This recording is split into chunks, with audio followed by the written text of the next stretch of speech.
नमस्कार, आप देख रहे हैं हेडलाइन 24 न्यूज और मैं हूं आपके साथ भारती लोधी। आइए बढ़ते हैं खबरों की ओर। गणतंत्र पार्टी के प्रदेश अध्यक्ष तिरु कमलेश टेकम ने मीडिया को संबोधित करते हुए कहा कि मध्य प्रदेश में अब पार्टी का नया जन आधार और विस्तार किया जाएगा और संपूर्ण मध्य प्रदेश की विधानसभा में सदस्यता अभियान चलाकर पार्टी को मजबूती प्रदान की जाएगी। ये जो काम कर रही है, ये जो दक्षिणपंथी विचारधारा से काम कर रही है, ऐसी विचारधारा का गोंडवाना गणतंत्र पार्टी कतई सपोर्ट नहीं करती है। दूसरा चीज है कि हम चाहते हैं कि गांव स्मार्ट बने, शहर स्मार्ट ना बने। शहर स्मार्ट बनने के नाम से करोड़ों रुपए का घोटाला किया भारतीय जनता पार्टी ने। आज गांव की स्थिति देखिए, आप नल जल योजना को देखिए, आप जाके आप प्रधानमंत्री आवास योजना को देखिए। तो गोंडवाना गणतंत्र पार्टी हर एक ऐसे मुद्दों को उठाएगी और जनता के सामने रखेगी कि आपके पैसे का दुरुपयोग किया जा रहा है और लाखों योजना बनाकर जो है घोटाले किए जा रहे हैं। और घोटाले की मांग को जब यदि कोई भी संगठन उठाता है या फिर गोंडवाना गणतंत्र पार्टी उठाती है या क्षेत्रीय लोग उठाते हैं, तो उनके ऊपर में पुलिस दमनिया करके, पुलिस का डर दिखाकर जो है उनको फर्जी मुकदमे करके दंड दिया जाता है। किस लिए? कि मैंने मीना सिंह के खिलाफ में करप्शन के लिए आवाज उठाई थी। हमने जो है बांधवगढ़ नेशनल पार्क से 132 गांव विस्थापित होने वाले थे, उसके लिए आवाज उठाई थी। तो जो भी व्यक्ति आवाज उठा रहा है, जैसे आज किसान आंदोलन बैठा, किसान आंदोलन को भी गोंडवाना गणतंत्र पार्टी समर्थन करती, पूरे देश के किसान के साथ में गोंडवाना गणतंत्र पार्टी खड़ी हुई है और पूरी मजबूती से खड़ी हुई है। और इसके साथ साथ में अभी जो ईवीएम हटाओ का जो आंदोलन है, उस आंदोलन को भी गोंडवाना गणतंत्र पार्टी पूरे जोर शोर से उठाएगी। कि हमने अभी तत्काल में छत्तीसगढ़ में जो त्रिस्तरीय पंचायती चुनाव हुआ था, उस पर हमने देखा कि जो नगरीय निकाय चुनाव है उसको ईवीएम से कराया, सारे के सारे बीजेपी के लिए जीत गए। हमारी जो विधानसभा सीट थी, जहां से हमारे गोंडवाना गणतंत्र पार्टी के राष्ट्रीय अध्यक्ष जी विधायक थे, वहां से नगरीय निकाय चुनाव हार गए। जब वही चुनाव बैलेट पेपर से सरपंच, जनपद और जिला सदस्य का हुआ, तो हमारे वहां से 10 सरपंच जीत रहे हैं, कहीं जनपद सदस्य जीत रहे हैं, 2 जिला सदस्य जीत गए। तो ये कैसे हो सकता है? आज भी सिर्फ सरकार जो कहती है वो सही मायने में आज तक धरातल पर नहीं। जैसे कि मध्य प्रदेश में नवंबर 22 में पैसा लागू किया गया आदिवासियों के लिए, ये टोटल झूठ है। मैं दावे के साथ कह सकता हूं, क्योंकि मैं खुद जिले में जिला पंचायत उपाध्यक्ष हूं वर्तमान में, और मेरे जिले में 10% भी लागू नहीं। तो मैं मीडिया के माध्यम से माननीय मुख्यमंत्री डॉक्टर मोहन यादव को ये मैसेज देना चाहता हूं कि अगर पैसा सही में लागू किया जाए तो वाकई अगर उनकी मंशा है सरकार की कि आदिवासियों के विकास हो और जो संविधान में लिखित निहित है उनके लिए, तो वाकई अगर लागू कर दें तो सही में आदिवासियों का विकास हो जाएगा। क्योंकि गोंडवाना गणतंत्र पार्टी पूरा आदिवासियों पे ही फोकस करके चलती है। क्योंकि आज मध्य प्रदेश के अंदर जहां हम रह रहे हैं, सबसे ज़्यादा प्रताड़ित और अत्याचार से शोषित हैं तो सिर्फ आदिवासी हैं ज़्यादा संख्या में। ऐसा नहीं कहा जा सकता कि वहाँ रहने वाले लोग दूसरे वर्गों का ना हो रहा हो, तो ये भी गलत है। क्योंकि किसी भी ट्राइबल जिले में जो कि 89 ब्लॉक हैं, जो पैसा लागू है, तो कहीं पे भी 10% का भी आज तक धरातल पे लागू नहीं है। जैसे पलायन का देखा जाए तो पूरे प्रदेश से लोग लाखों की संख्या में पलायन कर रहे हैं। जैसे कि अभी हाल ही में इन्वेस्टर्स मीट हुआ, मैं कहता हूं कि जो भी प्लान बनाए, जैसे वर्णवाल जी जो प्रशासनिक अधिकारी हैं, वो बैठे बैठे अगर दिल्ली और भोपाल से प्लान बना रहे हो कि आदिवासियों का विकास हो, तो ये बिल्कुल संभव नहीं है।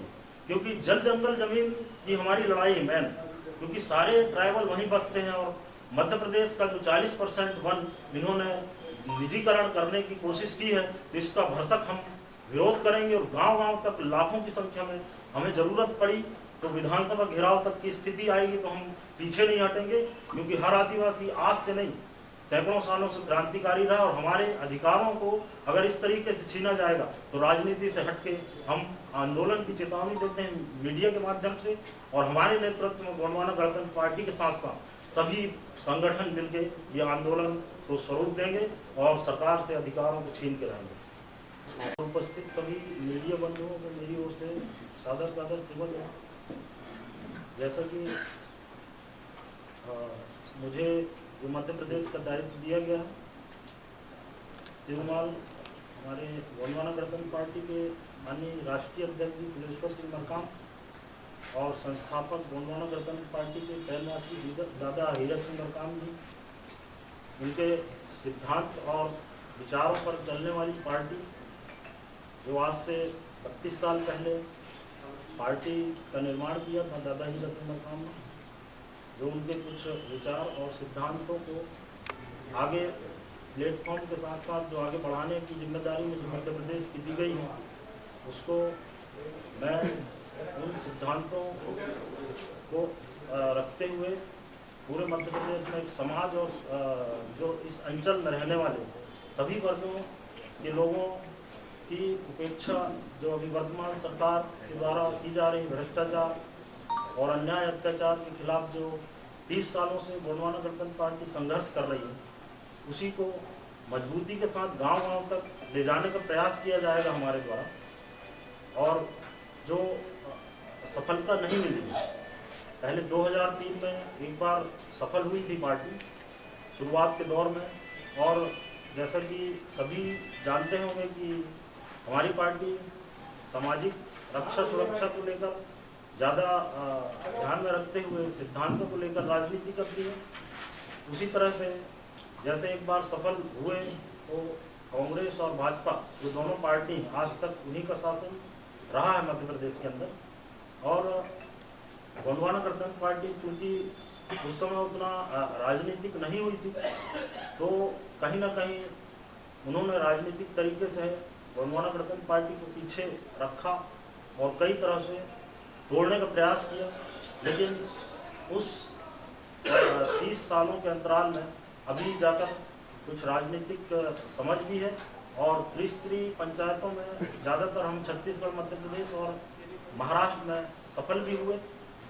हाँ, ये है कि विधानसभा और लोकसभा में हम लोगों को सफलता नहीं मिली, लेकिन मैं ऐसा कहना चाहता हूँ कि अब सफल भी होंगे, क्योंकि आज तक मध्य प्रदेश में ही, क्योंकि हम राजधानी में बैठे हुए हैं, तो देख पा रहे होंगे कि हर किसी की इच्छा है कि मध्य प्रदेश में तीसरी शक्ति का उदय हो, और उसको गोंडवाना गणतंत्र पार्टी गांव-गांव तक, जन-जन तक उनके अन्याय अत्याचार और वहाँ जितने भी वर्ग के लोग जो गांव में रह रहे हैं, चाहे वह पलायन को लेकर हो, रोजगार को लेकर हो, भ्रष्टाचार को लेकर हो, और सबसे बड़ी विडंबना ये है कि कोई भी सरकार आज तक रही है, पूरे आज़ादी के आज तक आदिवासियों को लेकर फोकस किया गया और उन्हें सिर्फ धोखा दिया गया वोट बैंक के रूप में। तो ऐसा अब नहीं सहा जाएगा, क्योंकि आज के युग में सभी पढ़ लिख गए हैं। पूरी कोशिश की गई है अंग्रेजों के ज़माने से आज तक कि इनको पढ़ने न दिया जाए, क्योंकि हमारी पार्टी गांव से ज़्यादा जुड़ी है। फिलहाल के लिए इस खास खबर में इतना ही। देश विदेश की तमाम बड़ी खबरों को जानने के लिए देखते रहें हेडलाइन 24 न्यूज़। नमस्कार।